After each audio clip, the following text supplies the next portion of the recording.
दधिया सगुन किए जाया तब राजा जाया विदेशवा हो। दधिया सगुन किए जाया तब राजा जाया विदेशवा हो।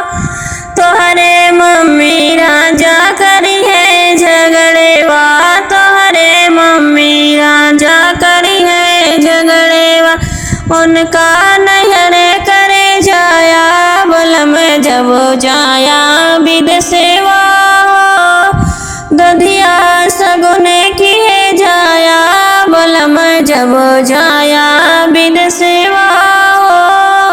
दधिया सगुन किए जाया बलम जब जाया विदेशवा हो। तोहरे भाभी राजा करी है झगड़ेवा, तोहरे भाभी राजा करी है झगड़ेवा।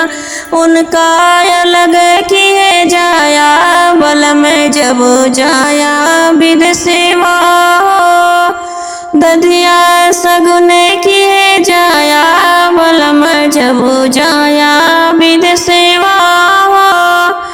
तोहरे दीदी राजा करी है झगड़ेवा, तोहरे दीदी राजा करी है झगड़ेवा।